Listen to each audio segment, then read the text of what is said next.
Bah, ça, je pense que c'est quand même, propre à tous les pays. Chaque pays a ses codes, ses coutumes et cetera et au Portugal, ouais, c'est vrai qu'il y a beaucoup de choses. Après moi, de mon point de vue, hem, enfin, c'est un peu peut-être horrible de dire ça, mais je pense qu'il y a beaucoup il y a beaucoup d'apparence dans la culture portugaise, en fait.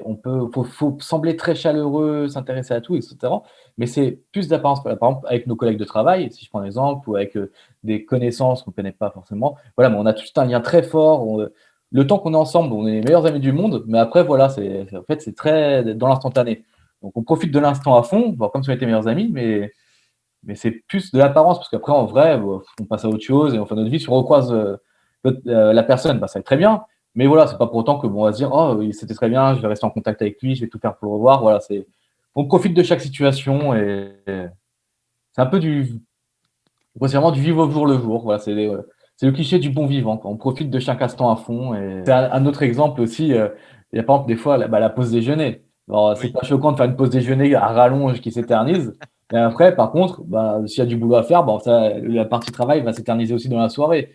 Donc ouais, voilà, moi je trouve que c'est très dans la culture portugaise, c'est plus la spontanéité. Alors, on est très dans la spontanéité, et c'est un peu de l'improvisation, du feeling à chaque fois. C'est le cliché du latin, quoi. C'est très. Le premier point, bah, c'est qu'il faut s'intéresser.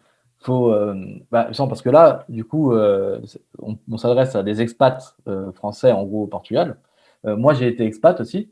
J'ai passé un an en Asie en tant qu'expat. Voilà, et moi, enfin, souvent, ça m'a passionné. Je me suis intéressé. J'ai jamais autant bougé, autant fait de musées, autant lu d'articles. Enfin, je me suis vraiment beaucoup intéressé à la culture dans les pays dans lesquels j'étais, Indonésie, Singapour, Malaisie. Et enfin, voilà, ça m'a passionné. Donc, pour moi, déjà, faut être curieux. Faut se poser la question de pourquoi c'est comme ça. Enfin, par exemple, quand on voit un monument, moi, j'aime bien me dire pourquoi il y a ce monument-là, qu'est-ce qu'il représente, est-ce qu'il a une symbolique, même un plat dans mon assiette, j'aime bien comprendre les origines des plats, est-ce qu'il y a une signification derrière, dans l'intitulé, dans les ingrédients, voilà. Moi, je suis quelqu'un de très curieux, et pour moi, voilà, pour s'intéresser à la culture portugaise, faut être curieux. Il faut poser des questions, il faut parler. Euh, il y a un truc, bon, en ce moment, justement, récemment, il y a eu des polémiques autour de ça au Portugal, c'est le passé colonial, maritime, etc.